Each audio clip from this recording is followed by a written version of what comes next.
अल्हम्दुलिल्लाह नहमदुहु व नस्तईनुहु व नस्तगफिरुहु व नु'मिनु बिही व नतवक्कलु अलैहि व नऊज़ु बिल्लाहि मिन शुरूरि अनफुसिना व मिन सय्यिआति अअमालिना मन यहदिहिल्लाहु फला मुदिल्ल लहु व मन युद्लिलहु फला हादिय लहु व नशहदु अल्ला इलाहा इल्लल्लाहु वहदहु ला शरीका लहु व नशहदु अन्ना सय्यिदना व मौलाना मुहम्मदन अब्दुहु व रसूलुहु अम्मा बअदु फ़अऊज़ु बिल्लाहि मिनश शैतानिर रजीम बिस्मिल्लाहिर रहमानिर रहीम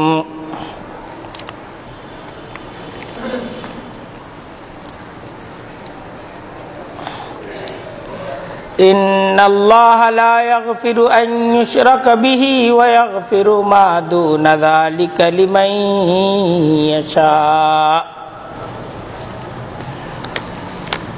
सदक़ल्लाहुल अज़ीम व सदक़ रसूलुहुन नबियुल करीम व नहनु अला ज़ालिका लमिनश शाहिदीन वश्शाकिरीन वल्हम्दुलिल्लाहि रब्बिल आलमीन। सुब्हानक ला इल्म लना इल्ला मा अल्लमतना इन्नक अंतल अलीमुल हकीम। रब्बि इश्रह ली सदरी व यस्सिर ली अमरी वहलुल उक़दतम मिन लिसानी यफ़क़हू क़ौली।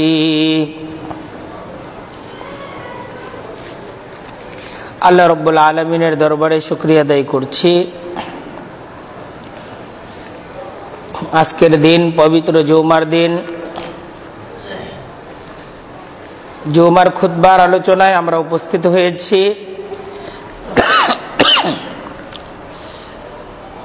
আল্লাহ রব্বুল আলামিন আমাদেরকে একত্রিত হওয়ার তৌফিক দান করেছেন। দিল খুলে মালিকের দরবারে শুকরিয়া আদায় করছি, আলহামদুলিল্লাহ। মহাব্বত এবং ভক্তির অগণিত দরুদ এবং সালাম সরওয়ারে কায়নাত সৈয়দুল মুরসালিন ওয়ান নবিয়্যিন খাতামুল মুরসালিন ওয়ান নবিয়্যিন প্রিয় নবী মুহাম্মদুর রাসূলুল্লাহ সাল্লাল্লাহু আলাইহি ওয়াসাল্লামের প্রতি আল্লাহ রাব্বুল আলামিন আমাদেরকে যার উম্মত করে সৌভাগ্যবান করেছেন, আজকের জুমার খুতবায়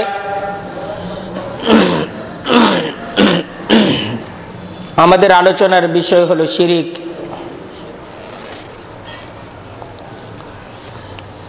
শিরিক এটা মানুষের জীবনের এরকম একটা ভয়াবহ গুনাহ যা একজন মানুষের আখিরাতে মুক্তির সকল আশা নষ্ট করে দেয়। শিরিক যে করবে তার আখিরাতে মুক্তির কোনো আশা নাই। শিরিক এমন এক অপরাধ যেই অপরাধের কোনো মাফ নাই, কোনো ক্ষমা নাই। এবং যে ব্যক্তি শিরিকের অপরাধে জড়িত তার কোনো আমলই কবুল হয় না। মুশরিকের কোনো আমল কবুল হয় না।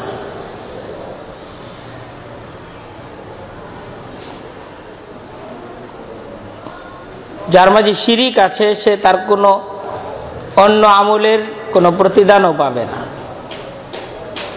কারণ শিরিক তাকে জাহান্নামী করে দিবে। কুরআনে কারীমের মাঝে আল্লাহ রাব্বুল আলামিন ইরশাদ করেন, ইন্নাহু মান ইউশরিক বিল্লাহ, যারা আল্লাহর সাথে শিরিক করবে অন্য কিছুকে, ফাকাদ হাররামাল্লাহু আলাইহিল জান্নাহ, তার জন্য আল্লাহ জান্নাতকে হারাম করে দিয়েছেন, তার জন্য জান্নাত হারাম। ওয়া মাওয়াহু জাহান্নাম,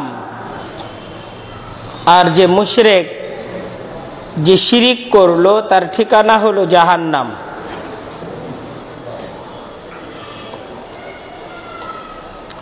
ইন্নাল্লাহা লা ইয়াগফিরু আন ইউশরাকা বিহি ওয়া ইয়াগফিরু মা দুনা যালিকা লিমান ইয়াশা।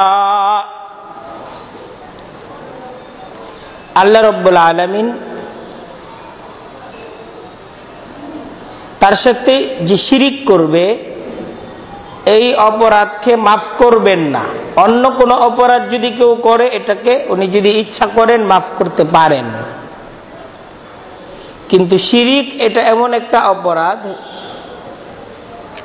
যে এই অপরাধ যারা করবে এদের কোনো ক্ষমা নাই। এজন্য দেখেন, শয়তান সবসময় সচেষ্ট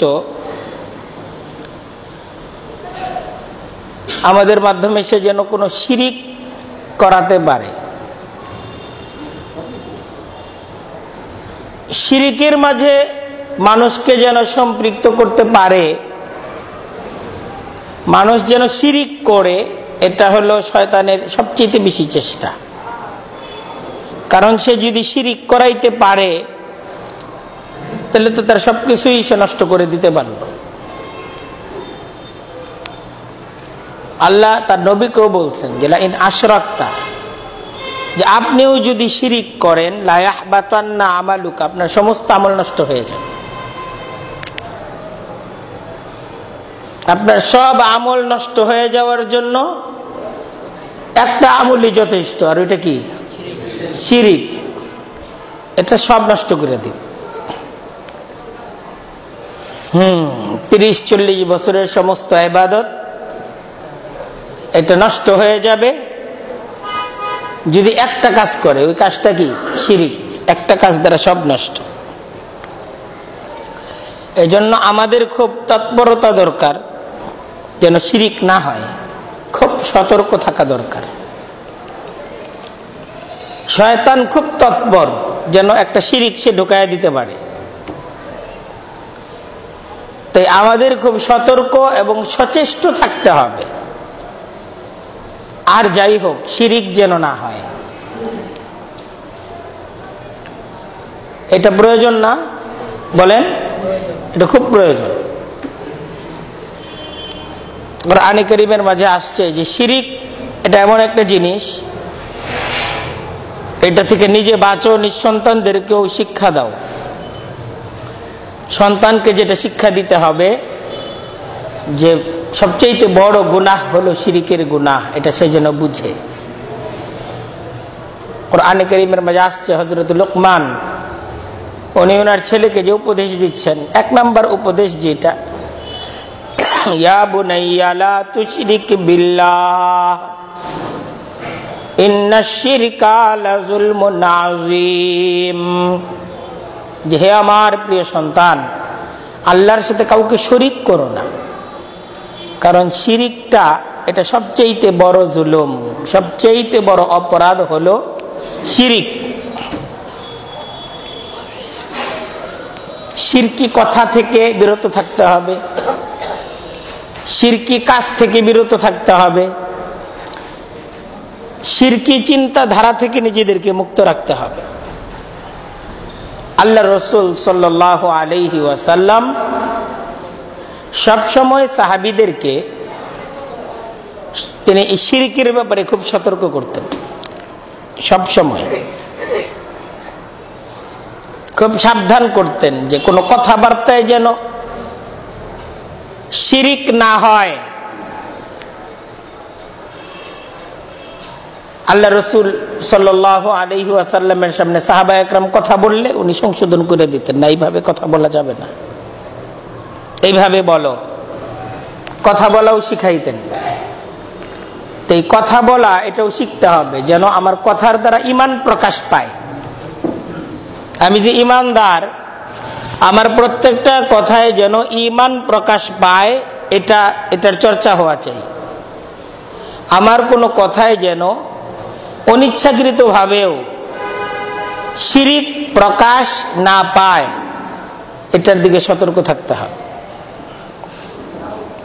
দেখেন, বুখারী শরীফ এবং মুসলিম শরীফের একটা বর্ণনা আমি আপনাদেরকে শোনাচ্ছি। হযরতে যায়েদ ইবনে খালেদ আল জুহানি, এক সাহাবী, হযরতে যায়েদ ইবনে খালেদ আল জুহানি এক সাহাবী, তিনি বর্ণনা করেন যে আমরা যখন হুদাইবিয়ায় ছিলাম, হুদাইবিয়ায় থাকা অবস্থায় রাত্রেবেলা বৃষ্টি হইল। আল্লাহ রসুল হুদাইবিয়াতে ছিলেন না কয়েকদিন, তো ওইখানে থাকা অবস্থায় রাতের বেলা বৃষ্টি হইল। তো নবী করিম সাল্লাল্লাহু আলাইহি ওয়াসাল্লাম আমাদেরকে নিয়ে যখন ফজরের সময় হলো, ফজরের নামাজ জামাতের সাথে আদায় করলেন এবং নামাজের পর আল্লাহ রসুল সাহাবীদেরকে লক্ষ্য করে বললেন, তোমরা জানো তোমাদের রব কি বলছেন জানো? তো সাহাবা একরাম উত্তর দিলেন, আল্লাহ এবং আল্লাহ রসুলই ভালো জানেন, আমাদের তো এটা জানার কথা না। তখন নবী করিম সাল্লাল্লাহু আলাইহি ওয়াসাল্লাম বললেন যে মহান আল্লাহ তিনি ইরশাদ করেছেন, আসবাহা মিন ইবাদি মুমিনুন বি ওয়া কাফিরুন,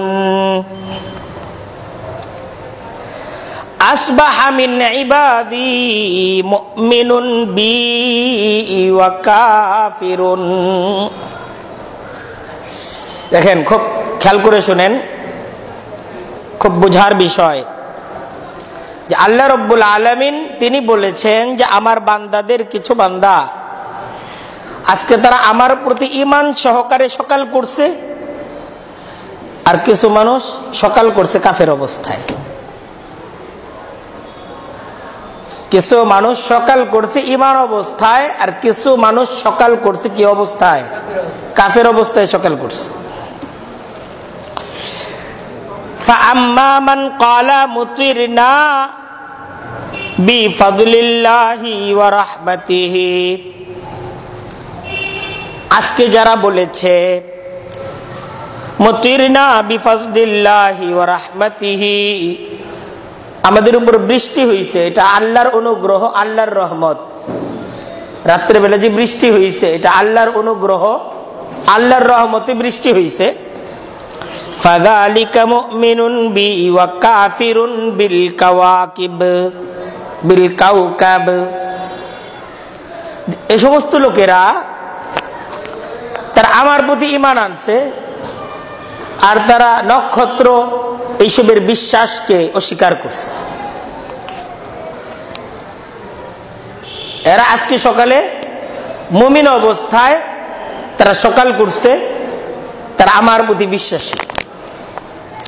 ওয়া আম্মা মান ক্বালা মুতিরনা বিনাউই কাযা ওয়া কাযা, আর যারা সকালে বলছে যে অমুক নক্ষত্রের প্রভাবে বৃষ্টি হয়েছে, অমুক নক্ষত্রের প্রভাবে বৃষ্টি হয়েছে, বা অমুক রাশি চক্রের কারণে বৃষ্টি হয়েছে, ফাযালিকা কাফিরুন বি মুমিনুন বিল কাওকাবি, তারা আমাকে অস্বীকার করছে, নক্ষত্রকে বিশ্বাস করছে।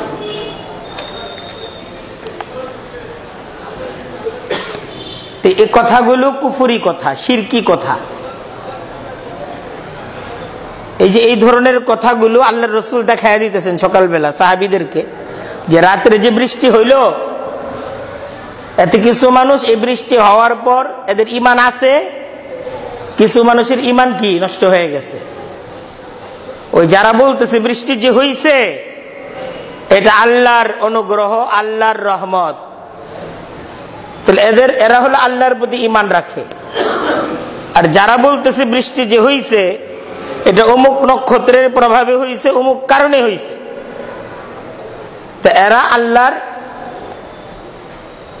এরা হলো নক্ষত্রকে বিশ্বাস করতেছে, নক্ষত্রের প্রভাবকে বিশ্বাস করতেছে, আর আল্লাহকে অস্বীকার করতেছে। দেখেন, আসমান এবং জমিনের পরিচালক ব্যবস্থাপক কে? আল্লাহ রাব্বুল আলামিন। এই জায়গায় নক্ষত্রের কোনো প্রভাব নাই, এখানে রাশি চক্রের কোনো প্রভাব নাই, এই ধরনের কথাগুলো এটা হলো নক্ষত্র পূজারীদের কথা।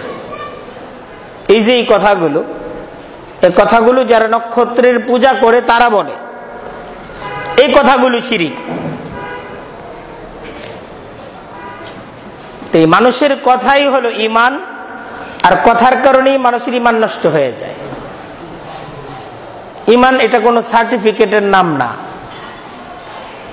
লা ইলাহা ইল্লাল্লাহ মুহাম্মাদুর রাসূলুল্লাহ, এটাই ঈমান, ঠিক না?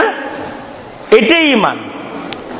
আর এটাকে যদি কোনো কথায় এমন কোনো কথা বলা হইলো যে কথা এই কথার সাথে সাংঘর্ষিক, লা ইলাহা ইল্লাল্লাহ মুহাম্মাদুর রাসূলুল্লাহ, এর সাথে এমন একটা কথা আমি বললাম যে কথাটা এটার সাথে এসে কি বাড়ি খায়, এই কথাটাই তো ভুল কথা। এ কথা যে বলল সে ঈমানদার, এ কথাকে যে অস্বীকার করলো সে কি বেঈমান। এই কথাকে যে বলল সে হলো আল্লাহর বান্দা, আল্লাহর প্রিয় ভাজন, আর এই কথাকে যে অস্বীকার করলো সেই হলো নাফরমান। শিরকের ব্যাপারে প্রিয় নবী সাল্লাল্লাহু আলাইহি ওয়াসাল্লাম খুব কঠোর ছিলেন, খুব কঠোর ছিলেন। এটাকে তিনি কিছুতেই বরদাস্ত করতেন না। সব সময় শিরকের ব্যাপারে তিনি সাবধান করতেন। আরেকটা হাদিস আপনাদেরকে শোনাই। এই হাদিসটা হাকিম মুস্তাদরাকের মাঝে আনছেন এবং নাসাই শরীফের হাদিস।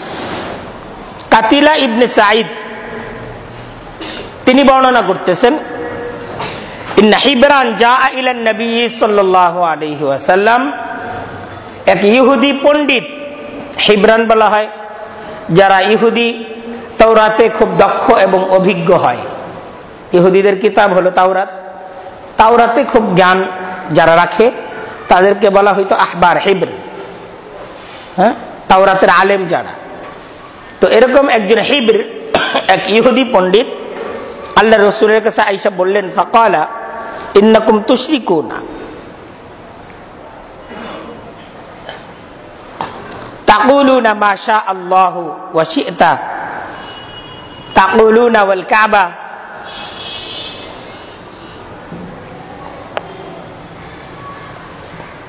যে এই সমস্ত কথা যে বলা হয় যে মা শা আল্লাহু ওয়া শি'তা,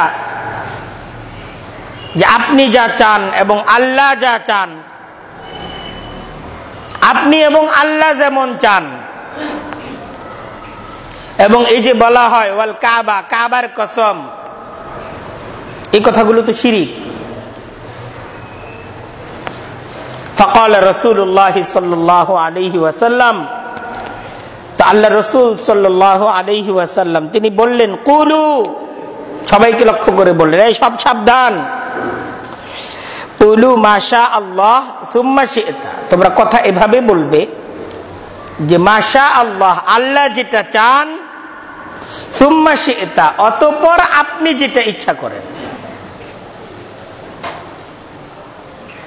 মা শা আল্লাহ, যে বলবা যে আল্লাহ যা চান ওইটাই হবে, সুম্মা, অতঃপর, শি'তা, আপনি যেটা ইচ্ছা করেন।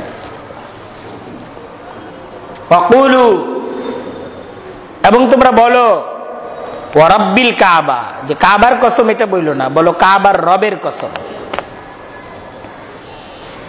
এই কথা বইলো না যে আল্লাহ যা চান এবং আপনি যা চান, এটা বলবা না। কি বলবা? কথা এভাবে বলো যে আল্লাহ যা ইচ্ছা করেন, আল্লাহ যা চান, অতঃপর সুম্মা অর্থ হলো অতঃপর, তারপর, সেটা আপনি যেটা ইচ্ছা করেন, এবং না অতঃপর আপনি যেটা ইচ্ছা করেন। আর এটা বইল না যে কাবার কসম, বরং এটা বলো যে কাবার রবের কসম, কাবার রবের কসম, এটা বলো। হযরত হুযায়ফা রাদিয়াল্লাহু তাআলা আনহু তিনি বলেন যে আল্লাহ রাসূল সাহাবীদেরকে কথা শিখাইতেন, যে কি কথা বলা যাবে, কি কথা বলা যাবে না, এটা শিখাইতেন। যে লা তাকুলু মা শা আল্লাহ ওয়া শা ফুলান, যে এইভাবে কিছুতেই বলবে না যে আল্লাহ এবং অমুক যেমনে চান, আল্লাহ এবং অমুক যেমনে চান, এভাবে বলবা না। ওয়ালাকিন কুলু, বরং এইভাবে কথা বলবে মা শা আল্লাহ সুম্মা শা ফুলান, যে যা আল্লাহ চান তারপরে অমুকে যা চান। অর্থাৎ আল্লাহ যেটা চান এটাই হবে, এরপরে কাজটা অমুকের কাছে দিছি, সে যেইভাবে করে বা যেইভাবে উনি সিদ্ধান্ত নেন।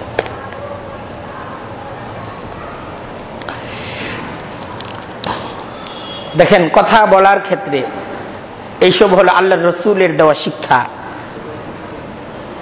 যে এটা আমার কথায় যেন এটা প্রকাশ পায় যে যা হয় আল্লাহর ইচ্ছাতেই হয়, এরপর ছিল আপনার চেষ্টা।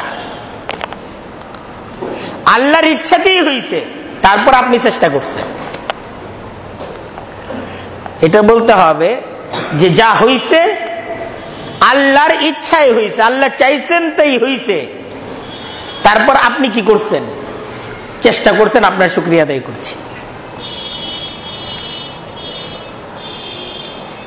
বলতে হবে যে আল্লাহর জন্যই বেঁচে গেছি, আল্লাহ বাঁচাইয়া দিচ্ছেন, আল্লাহর জন্য বেঁচে গেছি, আল্লাহই বাঁচাইয়া দিছেন, তারপর আপনি কষ্ট করছেন, আপনার অবদান, আপনি কোরবানি করছেন। তারপর এটা না যে আল্লাহ এবং আপনি বাঁচাইছেন,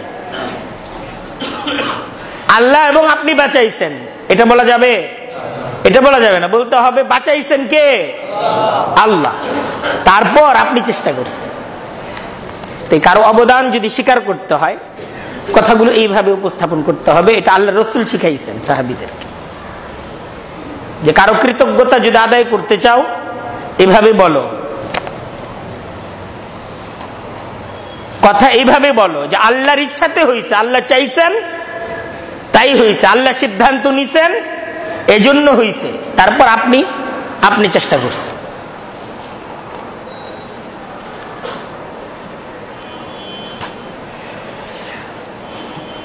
বরং আল্লাহ রাসূল সাল্লাল্লাহু আলাইহি ওয়াসাল্লাম তার আমল ছিল যে উনি কোন বিষয়ে ওনার প্রশংসা করা হবে এটাকে পছন্দই করতেন না। কোন বিষয়ে তার প্রশংসা করা হবে এটাকে তিনি পছন্দই করতেন না, এটাকে অপছন্দ করতেন। হযরত আয়েশা রাদিয়াল্লাহু তাআলা আনহা তিনি বর্ণনা করেন, এটা আল্লাহর রাসূলের কথা ছিল যে লা তাকুলু মা শা আল্লাহ ওয়া শা মুহাম্মদ, যে এটা কখনো তোমরা বলবে না যা আল্লাহ চান এবং মুহাম্মদ সাল্লাল্লাহু আলাইহি ওয়াসাল্লাম যা চান। তখন তো নবী উপস্থিত, এটা বলবা না। ওয়াকুলু মা শা আল্লাহ ওয়াহদাহ, বরং বলো যে আল্লাহ যা চান তাই হবে, এইভাবে বলো। সাহাবীদেরকে এইভাবে শিখাইছেন। হযরত ইবনে আব্বাস তিনি বর্ণনা করেন, ইন্না রাজুলান ক্বালা লিন নবী সাল্লাল্লাহু আলাইহি ওয়াসাল্লাম মা শা আল্লাহ ওয়া শি'তা, একজন লোক আয়েশা আল্লাহর রাসূল সাল্লাল্লাহু আলাইহি ওয়াসাল্লামকে বলল, ইন্না রাজুলান ক্বালা লিন নবী সাল্লাল্লাহু আলাইহি ওয়াসাল্লাম, একজন ব্যক্তি রাসূলুল্লাহ সাল্লাল্লাহু আলাইহি ওয়াসাল্লামকে বলল মা শা আল্লাহ ওয়া শি'তা, যে আল্লাহ যেমন চান আর আপনি যেমন চান। রাসূলকে এইভাবে আয়েশা একজন লোক কথা বলল। আল্লাহ রাসূল কি বললেন? ফাকালা লাহুন নবী সাল্লাল্লাহু আলাইহি ওয়াসাল্লাম আল্লাহর রাসূল তাকে বললেন, আজা আলতানি ওয়াল্লাহি আদলান, তুমি আমাকে আল্লাহর সমকক্ষ বানিয়ে দিলে। কথার ভুল ধরছেন, যে তুমি আমাকে আল্লাহর সমতুল্য সমকক্ষ বানিয়ে দিলে। বাল, বরং তুমি এটা বলো, মাশা আল্লাহু ওয়াহদাহ, আমি না, আল্লাহ যেমন চাইছেন এরকম হয়েছে। তাই যখনই কোনো কিছু ঘটলো মাশা আল্লাহ বলা। মাশা আল্লাহ শব্দের অর্থ কি? যে যেমন আল্লাহ চেয়েছেন, যা আল্লাহ চেয়েছেন তাই হয়েছে। তো এটার অর্থের দিকেও খেয়াল রাখতে হবে।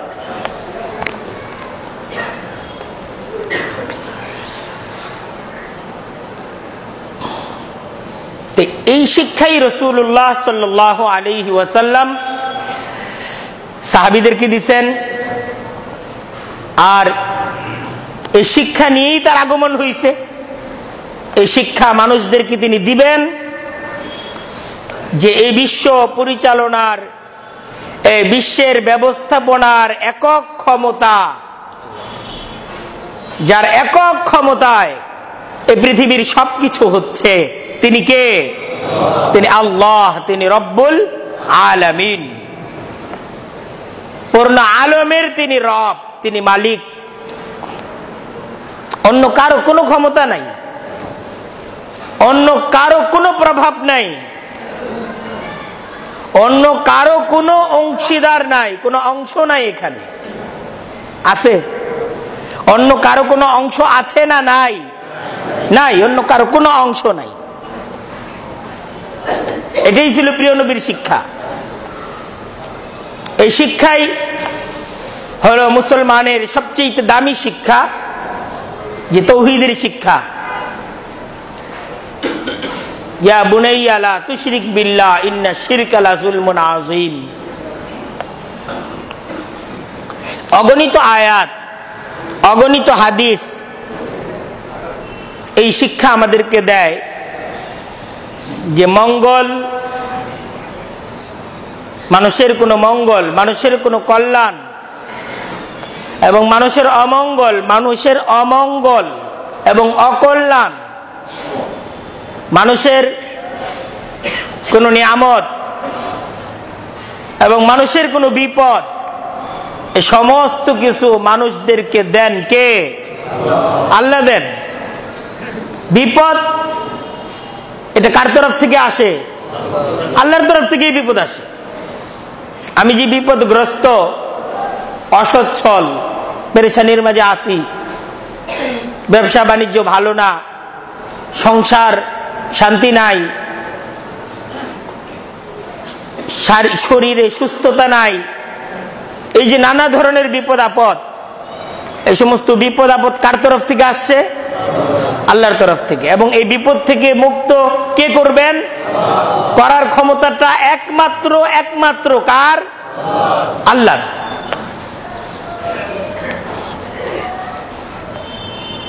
ঈমান, হেদায়েত এটাও কার হাতে? ঈমান কার হাতে? আল্লাহর হাতে। হেদায়েত আল্লাহর হাতে। দেখেন, এটা এমনই আল্লাহর হাতে। আল্লাহ কোনো নবীকেও এই ব্যাপারে ক্ষমতা দেননি। কোন নবীকেও আল্লাহ এই ক্ষমতা দেননি যে কাউকে মঙ্গল করবেন, কারো অমঙ্গল করবেন, কাউকে বিপদগ্রস্ত করবেন, কাউকে ধর্নাট্য করবেন।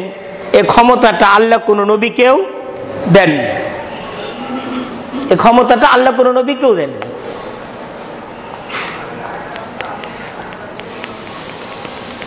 বরং আল্লাহ নবীকে বলছেন আমাদেরকে এটা শিখাইতে, যে কুল, নবী আপনি এটা বলেন, আল্লাহুম্মা মালিকাল মুলক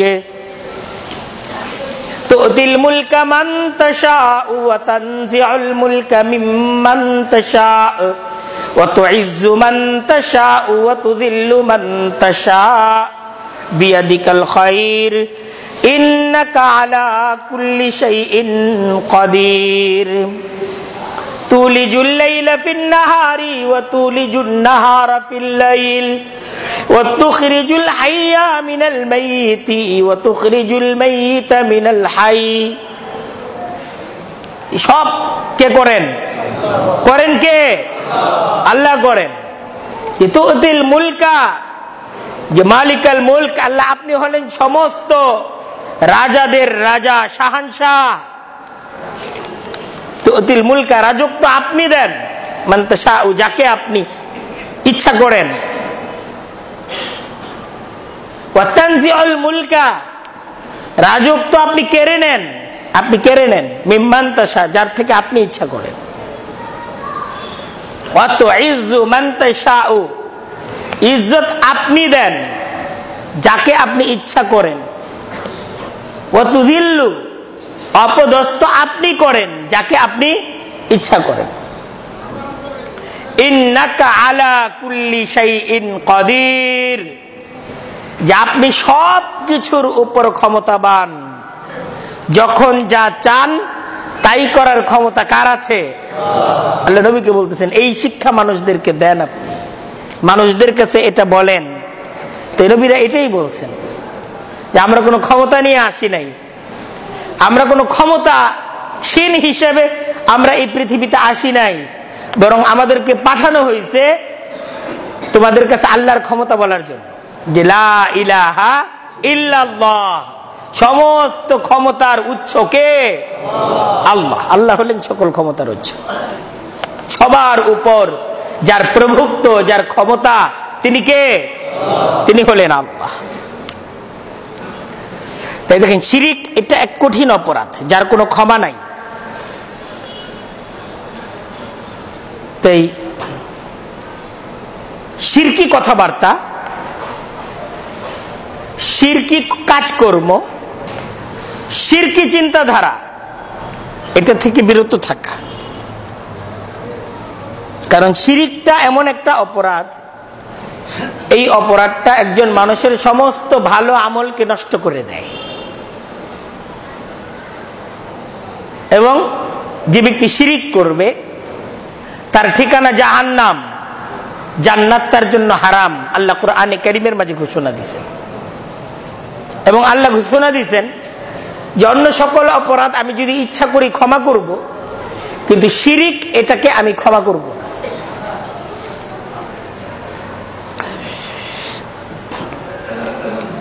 আরেকটা বিষয়, যে গায়রুল্লাহর নামে কসম করা, এটা অন্যায়। কসম যখন গায়রুল্লাহর নামে করা হয়, যেমন একটু আগে হাদিস গেল যে ওরা কসম খাইতো যে কাবার কসম, আল্লাহ রসুল শিখাইয়া দিলেন না, এটা বলবা না, বলবা কি? কাবার রবের কসম, এটা বলবা। কাবার কসম এটা বলবা না, বলবা কি? কাবার রবের কসম, এটা বলবা। অন্য আরেক হাদিসের মাঝে আল্লাহ রসুল সাল্লাল্লাহু আলাইহি ওয়াসাল্লাম ইরশাদ করেন, মান হালাফা বিগাইরিল্লাহি, যে ব্যক্তি গায়রুল্লাহর নামে কসম খাবে, গায়রুল্লাহর নামে কসম করল, ফাকাদ কাফারা, এই ব্যক্তি কুফরির অন্যায় করল, আও আশরাকা, অথবা সে শিরিকের অন্যায় করল। অর্থাৎ গায়রুল্লাহর নামে কসম করাটা এটা একটা কুফরি কর্ম এবং এটা একটা শিরকি কর্ম।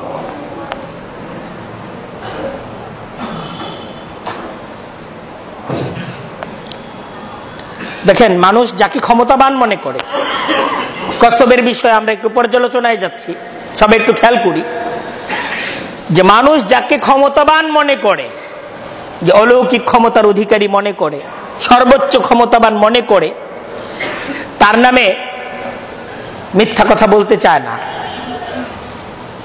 ধারণা করে যে যদি তার নামে মিথ্যা কথা বলি তাহলে আমি ক্ষতিগ্রস্ত হব, আমার ক্ষতি হবে। এজন্য মানুষকে কখনো কসম খাওয়ানো হয়, কখনো সে নিজে কসম খায় নিজের কথার সত্যতা প্রমাণের জন্য। তাই এই যে এই মানুষের কসম খেয়ে কথা বলা, এই পদ্ধতিটা পৃথিবীর অনেক প্রাচীন পদ্ধতি। অনেক পূর্ব জমানা থেকেই কসম খেয়ে নিজের সত্যবাদিতা, নিজের কথার সত্যতা এটা প্রমাণের একটা পদ্ধতি, এটা মানুষের মাঝে চলমান। তো আরবের যারা মুশরিক, এরা ওদের বিভিন্ন বুজুর্গদের নামে কসম খাইত। কেন? যে সমস্ত বুজুর্গদের নামে যদি আমি মিথ্যা বলি, এই সমস্ত বুজুর্গদের নামে যদি মিথ্যা বলি, তাহলে তাদের অভিশাপে আমি ধ্বংস হয়ে যাব। তারা দেবতার নামে কসম খাইত যে দেবতার নামে যদি মিথ্যা কথা বলি, তাইলে এই দেবতার পক্ষ থেকে বিপদ আসবে, বালা মুসিবত আসবে। তো মিথ্যা কথা বলা যাবে, বলি, কিন্তু কসম খায়া দেবতার নামে, বুজুর্গের নামে মিথ্যা কথা বলা যাবে না, এরকম একটা ধারণা তাদের মাঝে ছিল। এরকম তারা কাবার নামে কসম খাইতো, যে কাবার কসম।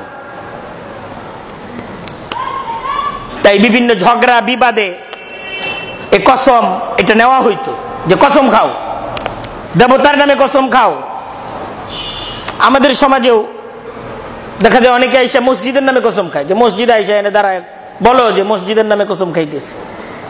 অনেকে আছে কোরআন শরীফ ধরায় কসম খাওয়ায়, অনেকে আছে বিভিন্ন পীর বুজুর্গ তাদের নামে কসম খাওয়ায়। আছে না এরকম? বড় পীর মুর্শিদ তাদের নামে কসম খাওয়ায়। এখন দেখেন, এখন জিনিসটা বোঝার চেষ্টা করেন যে আসলে সর্বোচ্চ ক্ষমতার অধিকারী, অলৌকিক ক্ষমতার অধিকারী এবং কাউকে বিপদগ্রস্ত করার ক্ষমতার অধিকারী, কেউকে শাস্তি প্রদান করার ক্ষমতার অধিকারী, কেউকে পুরস্কার প্রদান করার ক্ষমতার অধিকারী আহকামুল হাকিমিন কে? আল্লাহ, অন্য কিছুই না, অন্য কোনো কিছুই না। আল্লাহ ছাড়া বাকি যা কিছু আছে সবই তো গায়রুল্লাহ। আল্লাহ ছাড়া বাকি যা কিছু আছে সব কি? গায়রুল্লাহ। তো কসম মসজিদের নামেও হবে না, কসম কোন পীর বুজুর্গের নামেও হবে না। যে কসম যদি হয়, তাহলে অলৌকিক ক্ষমতার অধিকারী, সর্বোচ্চ ক্ষমতার অধিকারী একমাত্র আল্লাহ রাব্বুল আলামিন। তার এই ক্ষমতা আছে যে কেউ যদি তাকে হাজির নাজির রেখে তার নামে কেউ যদি মিথ্যা কথা বলে, তাহলে এটা বড় ধরনের বিষয়, এবং তার নামে কেউ মিথ্যা কথা বললে তিনি তাকে শাস্তি দেওয়ার ক্ষমতা রাখেন। এই জন্য ইসলামে যখন কসম নেওয়া হয়, একমাত্র আল্লাহর নামে কসম নেওয়া হয়। অন্য কারো নামে কসম নেওয়া এটা ইসলামে নাই। মুসলমান যদি কসম খায় কখনো, একমাত্র কসম খাবে কার নামে? আল্লাহর নামে। কোন গায়রুল্লাহর নামে কসম মুসলমান কোনো সময় খাবে না, কারণ মুসলমান একমাত্র আল্লাহর ক্ষমতায় বিশ্বাসী, অন্য কোনো কিছুকেই মুসলমান ক্ষমতার অধিকারী মনে করে না। মুসলমান তো সবকিছুকে মাখলুক মনে করে। খালেক, সৃষ্টিকর্তা, ক্ষমতাবান একমাত্র কে? আল্লাহ। বাকি সব আল্লাহর মাখলুক।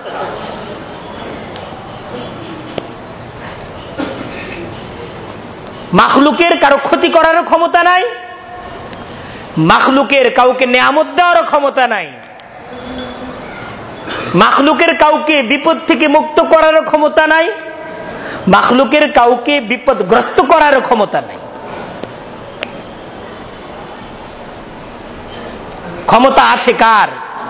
আল্লাহর, যিনি খালেক, যিনি সৃষ্টিকর্তা, যিনি মালিক।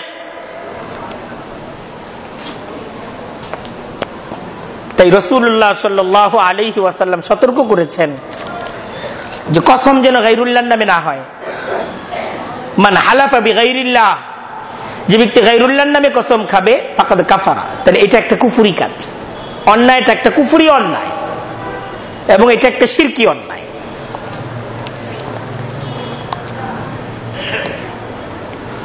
আর আল্লাহর নামে যখন কসম হবে, এটা কোনো তুচ্ছ বিষয় না, এটাও বুঝতে হবে, এটা তুচ্ছ বিষয় না।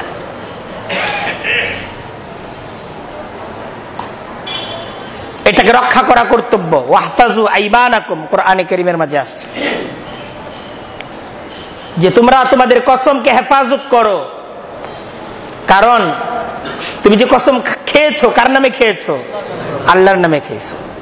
আল্লাহ যত বড়, তার নামে তুমি শপথ করেছো, এই শপথটাও তত বড়। কোনো কারণে যদি এই শপথ করার পর এই শপথ কেউ ভেঙে ফেলতে চায়, তাহলে তাকে কাফারা দিতে হবে, তাকে কাফারা দিতে হবে। ফাকাফারাতুহু ইতআমু 10 মাসাকিন। কেউ যদি কোনো কসম খায় তারপরে কসম ভঙ্গ করে, তার কাফারা হলো 10 জন মিসকিনকে খানা খাওয়ানো। মিন আওসাতি মা তুতঈমুনা আহলিকুম, এরকম মাঝারি মানের খাবার, যে খাবার পরস্পরে তারা নিজেরা খেয়ে থাকে, এই ধরনের খাবার দ্বারা 10 জন মিসকিনকে আপ্যায়ন করানো, মেহমানদারি করা, এটা হলো এই কসমের কাফারা। আও কিসওয়াতুহুম, অথবা 10 জন মিসকিনকে কাপড় প্রদান করতে হবে, কাপড় চোপড় দিয়ে দিবে। আও তাহরিরু রাকাবা, অথবা কোন গোলামকে মুক্ত করবে, গোলামকে আজাদ করবে। এটা হলো 3টা। এই 3টার কোনোটা কেউ যদি না পারে, যে 10 জন মিসকিনকে খানা খাওয়াবে, এটাও তার দ্বারা সম্ভব না, তাহলে কি করবে? ফাসিয়ামু 3 আইয়াম, 3 দিন রোজা রাখবে। কসমের কাফারা এটা। আল্লাহর নামে কসম করেছে এবং কসম ভঙ্গ করেছে, তাকে কাফারা আদায় করতে হবে। জালিকা কাফারাতু আইমানিকুম, এটা তোমাদের কসম যখন করবে, কসমের কাফারা যদি কসম তোমরা ভেঙে ফেলো। কাযালিকা ইউবাইয়িনুল্লাহু লাকুম আয়াতিহি, আল্লাহ এত সুন্দর করে তার বিধানগুলো তোমাদেরকে বুঝিয়ে দিচ্ছেন, যেন তার বিধান অনুযায়ী তোমরা তোমাদের জীবনকে গড়ে তুলতে পারো। দেখেন, কসম এটাও আবার একটা খেয়াল করার মতো জিনিস, যে মানুষ যখন কসম করে, অনেক সময় কসম দ্বারা যখন বিবাদ মীমাংসায় কসম নেওয়া হয়, এটা তো একরকম কসম, সত্য বলা, এটা তার কর্তব্য। আল্লাহর নামে কসম করে মিথ্যা কথা বলা, এটা কত বড় অন্যায়।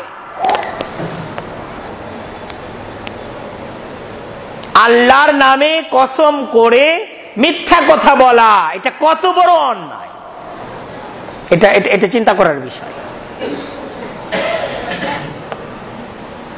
যে যারা মিথ্যা কথা, কসম খেয়ে মিথ্যা কথা বলে, এক তো মিথ্যা কথা বলা এটাই একটা কবিরা গুনাহ,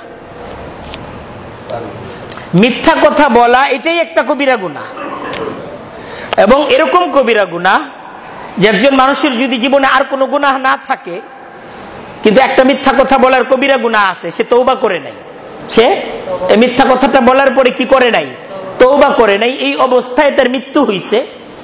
তাহলে মিথ্যা কথা বলাটা এটা এরকম একটা কবিরা গুনাহ, এই একটা গুনাহই একজন মানুষকে জাহান্নামে নিয়ে যাওয়ার জন্য যথেষ্ট।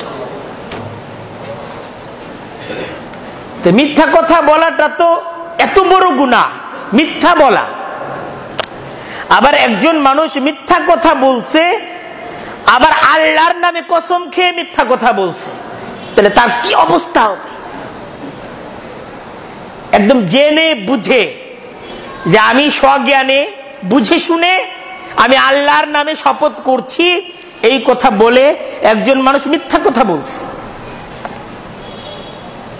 এটা কোনো মুসলমান দ্বারা সম্ভব না। এর চাইতে তার মৃত্যু ভালো, এর চাইতে তার জন্য ফাঁসির মঞ্চ ভালো। যদি ফাঁসি থেকে বাঁচার জন্য এইভাবে মিথ্যা বলে, ফাঁসি থেকে তো বাঁচলো, কিন্তু জাহান্নাম থেকে তো বাঁচলো না।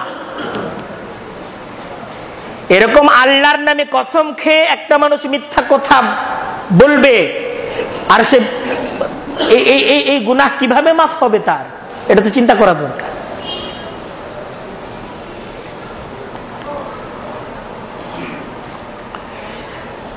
এই মিথ্যা কথার কসম এবং কসম খেয়ে মিথ্যা কথা বলা, আল্লাহ আমাদেরকে হেফাজত করুন, এটা আল্লাহ আমাদেরকে হেফাজত করুন। এত আসলে সত্যবাদিতা, এটা হলো মুমিনের সবচেয়ে বড় সম্পদ। আমাদের পারিবারিক ভাবে, ব্যক্তিগত ভাবে মিথ্যা কথা থেকে বাঁচা চাই, মিথ্যা থেকে ফিরে আসা চাই। যে মিথ্যা এটা ধ্বংসের দিকে নিয়ে যায়, মিথ্যার মাঝে সফলতা নেই। মিথ্যা মানেই ক্ষতি, মিথ্যা মানেই ক্ষতি, মিথ্যা মানেই ক্ষতি, মিথ্যার মাঝে কোনো লাভ নেই। মিথ্যা বলে কেউ সফল হতে পারে নাই, কেউ সফল হতে পারবে না। মিথ্যা মুক্তির পথ না। আসিদকু ইউনজি, আল্লাহ রাসূল হাদিসের মাঝে বলতেছেন সত্য মুক্তি দেয়, সত্য মুক্তি দেয়, সত্য মুক্তি দেয়, আর মিথ্যা ক্ষতিগ্রস্ত করে। মিথ্যায় মুক্তি নাই, এটা আমাদের ভুল ধারণা যে আমরা মিথ্যা বলে মানে মিথ্যার পথে মুক্তির পথ খুঁজছি, আমরা মিথ্যা বলে সফল হতে চাচ্ছি। এটা ভুল পথ, এটা সম্পূর্ণ ভুল পথ। এটা আমরা ভুলের মাঝে আছি। মুক্তির জন্য আমাদেরকে সত্য ধরতে হবে, সত্যের পথে মুক্তি, সত্যের পথে মুক্তি, সত্যের পথে মুক্তি, মিথ্যায় মুক্তি নেই। তো কসমের একটা বিষয় এই গেল। আরেকটা বিষয়, অনেক সময় আমরা কসম করে বলি এই কাজটা করব না বা অমুক কাজটা করব, আল্লাহর কসম খেয়ে বলি যে আমি এটা করব, বা আল্লাহর কসম খেয়ে বলি আমি এটা করব না। তো এই ধরনের কসম অনেক সময় দেখা যায় যে নিজের উপর কোন হালাল জিনিসকে কসম খেয়ে সে হারাম করে নিল। একটা জিনিস আল্লাহ হালাল করেছেন, কিন্তু সে কসম খাইলো যে আমি আর জিন্দেগিতে এটা খাবো না, বা আমি আর জিন্দেগিতে কসম খেয়ে বলতেছি আমার নানার বাড়ি যাবো না, এরকম একটা কসম খাইলো। অথচ আত্মীয়তার সম্পর্ক রক্ষা করা এটা ইসলামে অনেক গুরুত্বপূর্ণ। কসম খাইলো শ্বশুর বাড়ি যাবে না, কোনো কারণে হয়ে যেতে পারে এরকম। তো এই ধরনের কসম করাটাই তো অন্যায়, এই ধরনের কসম করাটা ঠিক না। আবার এই কসমটা আল্লাহর নামে করছে। কোরআনে কারীমের মাঝে আল্লাহ বলেন, ওয়ালা তাজআলুল্লাহা উরযাতাল লিআইমানিকুম আন তাবাররু ওয়া তাত্তাকু ওয়া তুসলিহু বাইনান নাস। তোমরা কসমকে ঢাল বানায়ো না। লা তাজআলুল্লাহা, আল্লাহর নামে কসম খেয়ে এমন সিদ্ধান্ত নিও না যে তোমরা কোনো নেকির কাজ করবা না। আন তাবাররু ওয়া তাত্তাকু, যে কাজটা তাকওয়ার, এই কাজে তুমি সম্পৃক্ত হবা না। ওয়া তুসলিহু বাইনান নাস, মানুষের সাথে মেলামেশা, মানুষের মাঝে মীমাংসা করা, মানুষের সাথে ভালো আচরণ করা। তুমি কসম খেলে অমুকের সাথে আর চলবো না, অমুকের সাথে আর কথা বলবো না, এ ধরনের কসম করো না। কারণ আল্লাহর নামে কসম খেয়ে এমন কোন সিদ্ধান্ত গ্রহণ করা, এটা আল্লাহর নামের সাথে একরকম বেয়াদবি। আল্লাহর নামে তো সিদ্ধান্ত এটা নেওয়া চাই যে আমি ভালো কাজ করব, আমি মানুষের সাথে ভালোভাবে চলবো, এই সিদ্ধান্ত নেওয়া চাই না? এই সিদ্ধান্ত নেওয়া চাই আমি আত্মীয়তার সম্পর্ক রক্ষা করব, এই সিদ্ধান্ত নেওয়া চাই। আর তুমি সিদ্ধান্ত নিছো আমি আত্মীয় বাড়ি যাব না, বা আল্লাহ যেটা হালাল করেছেন এটা খাবো না, এটা অনুচিত, এটা অনুচিত। ইয়া আইয়ুহাল্লাযীনা আমানু লা তুহাররিমু তাইয়্যিবাতি মা আহাল্লাল্লাহু লাকুম। আল্লাহ কোরআনে কারীমের মাঝে বলতেছেন, হে ঈমানদারেরা, লা তুহাররিমু তাইয়্যিবাতি মা আহাল্লাল্লাহু লাকুম। দেখো, আল্লাহ যা তোমাদের জন্য হালাল করে দিয়েছেন, যা তোমাদের জন্য পবিত্র, এটাকে তোমরা হারাম করো না, এটাকে হারাম করবে না।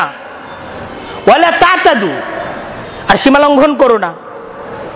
আল্লাহ যা হালাল করেছেন এটাকে নিজের জন্য হারাম করে নেওয়া, এটা সীমা লঙ্ঘন, আল্লাহ এটা পছন্দ করেন না। ইন্নাল্লাহা লা ইউহিব্বুল মুআতাদিন, আল্লাহ সীমা লঙ্ঘনকারীদেরকে পছন্দ করেন না। ওয়াকুলু, তোমরা খাও, মিম্মা রাযাকাকুমুল্লাহ, আল্লাহ তোমাদেরকে রিজিক হিসেবে যা দিয়েছেন, হালালান তাইয়্যিবা, যেটা হালাল, যেটা পবিত্র, এটাকে ভক্ষণ করো।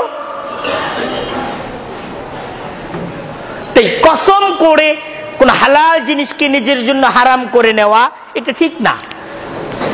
আল্লাহ রাসূল সাল্লাল্লাহু আলাইহি ওয়াসাল্লাম একবার কসম করে সিদ্ধান্ত নিয়েছিলেন মধু খাবো না। তো আল্লাহ তাকে প্রশ্ন করছেন ইয়া আইয়ুহান নবী লিমা তুহাররিমু মা আহাল্লাল্লাহু লাক, আল্লাহ আপনার জন্য যে হালাল করে দিয়েছেন আপনি এটা নিজের জন্য কেন হারাম করলেন?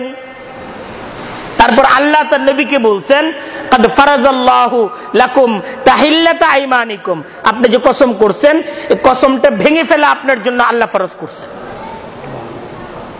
তো এই কসম যে করছেন এই কসম ভেঙে ফেলেন এবং কাফফারা প্রদান করে আগের মতো যা হালাল এটাকে গ্রহণ করেন।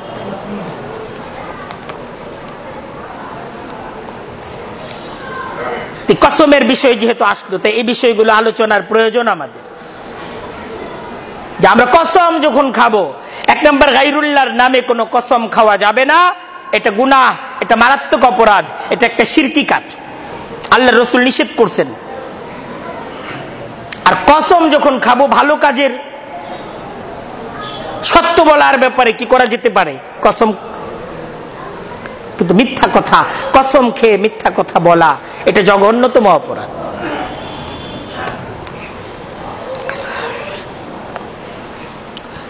কথা বলার আদব দেখেন। আরেকটা বিষয়, হযরত আবু মুসা আশআরী তিনি বর্ণনা করেন, এই হাদিসটা পরে আলোচনা শেষ করতেছি। ইয়া আইয়ুহান নাস, রাসূলুল্লাহ সাল্লাল্লাহু আলাইহি ওয়াসাল্লাম বলেন যে হে মানুষেরা, যে ইত্তাকু হাযা শিরকা, তোমরা শিরক থেকে বাঁচো। আল্লাহ রাসূল বলতেছেন ফাইন্নাহু আখফা মিন দাবিবিন নামলি, যে শিরক এটা পিপিলিকার পদক্ষেপের মতো সূক্ষ্ম। শিরকটা এটা পিপিলিকার যে পদক্ষেপ, পিপিলিকার যে পা এরকম ছোট ছোট, এইভাবে শয়তান তোমাদের মাঝে এত সূক্ষ্মভাবে শিরক প্রবেশ করায়। তোমাদের মাঝে এত সূক্ষ্মভাবে শয়তান এসে শিরক প্রবেশ করিয়ে দেয়। কারণ শিরকটা মানুষের জীবনের এমন একটা অপরাধ যে একজন মানুষের পরকালীন জীবনের সমস্ত আশা আকাঙ্ক্ষাকে নস্যাৎ করে দেয়, তার পরকালে কোনো মুক্তি নেই। তো এক সাহাবী আল্লাহ রাসূলকে জিজ্ঞাসা করছেন ওয়া কাইফা নাত্তাকিহি, তাহলে শিরক থেকে আমরা বাঁচুম কেমনে? ওয়া হুয়া আখফা মিন দাবিবিন নাবলি, ইয়া রাসূলুল্লাহ, হে রাসূলুল্লাহ, এটা তো পিপিলিকার একদম পায়ের মতো সূক্ষ্ম সূক্ষ্ম, বাঁচুম কেমনে? আল্লাহ রাসূল বললেন কুলু, শিরক থেকে বাঁচার জন্য আল্লাহর কাছে প্রার্থনা করো, আল্লাহুম্মা ইন্না নাউযু বিকা মিন আন নুশরিকা বিকা শাইআন না'লামুহু ওয়া নাস্তাগফিরুকা লিমা লা না'লাম। ইয়া আল্লাহ, আমি জেনে বুঝে যত শিরক করছি এই সমস্ত শিরক থেকে আমি আশ্রয় চাচ্ছি, আর যেসব আমি বুঝি না এই সমস্ত শিরক আমার দ্বারা যদি হয়ে যায় আমি এই সমস্ত শিরক থেকে আপনার কাছে ক্ষমা চাচ্ছি। সবসময় শিরক থেকে আল্লাহর কাছে তওবা করতে থাকবা আর আল্লাহর কাছে ক্ষমা চাইতে থাকবা। শিরকটা এতটাই সূক্ষ্ম, আর আল্লাহর রাসূল শিরকের ব্যাপারে এতটাই তিনি সাহাবীদেরকে সতর্ক করেছেন। দেখেন একটা হাদিস, একদম বুখারী শরীফের হাদিস, মুসলিম শরীফে এই হাদিসটার বর্ণনা আছে। হযরত আবু হুরায়রা তিনি বর্ণনা করেন, আল্লাহর রাসূল বলেন লা ইয়াকুল আহাদুকুম, তোমাদের কেউ যেন এটা না বলে আতঈম রাব্বাকা, যে তোমার রবকে তোমরা কি করো, খাবার খাওয়াও। যেমন মনে করেন এটা তো জায়েজ যে একজন গোলাম সে তার মালিককে রব বলবে, এটা কি জায়েজ? রব অর্থ কি? প্রভু। এবং মালিক তার গোলামকে আব্দ বলবে, বান্দা বলবে, এটার কি আছে? এটা জায়েজ আছে। এটা বললেই একজন মানুষ মুশরিক হয়ে যাবে না বা শিরক হবে না। কিন্তু আল্লাহ রাসূল নিষেধ করতেছেন যে তোমরা এই সমস্ত শব্দ বলা থেকে বিরত থাকো। যে ওয়াজি রাব্বাকা, তোমার রবকে ওযু করায় দাও। আসলি রাব্বাকা, তোমার রবকে পানি পান করাও, তোমার মালিককে পানি পান করাও, তোমার প্রভুকে পানি পান করাও। ওয়ালিয়াকুল, বলো, বরং তোমরা রব না বইলা এটা বলো যে তোমার সাইয়্যিদ, তোমার সরদারকে। রব বইলো না, রবের জায়গায় কি বলো? সরদার বলো, মাওলা বলো। মাওলা তোমার অভিভাবক, তোমার সাইয়্যিদ, এই কথা বলো। এইভাবে বইলো না যে এই তোমার রবকে খানা খাওয়াও, তোমার রবকে ওযু করাও, তোমার রবকে পানি পান করাও, এইভাবে বইলো না। আল্লাহ রাসূল নিষেধ করতেছেন। এবং ওয়ালা ইয়াকুল আহাদুকুম আব্দি আমাতি, কেউ এইভাবে তোমার দাসকে ডাকবা না যে এই আমার বান্দা বান্দি, আব্দি, এইভাবে ডাকবা না। ওয়ালিয়াকুল ফাতায়া, এইভাবে ডাকো, এই ছেলে, এই মেয়ে, এইভাবে ডাকো।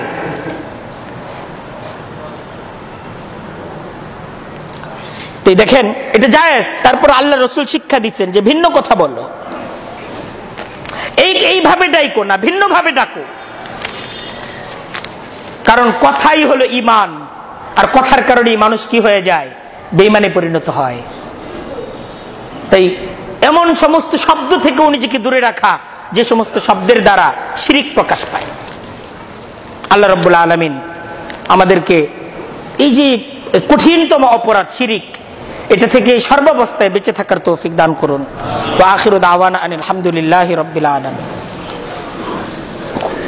খুতবার আগে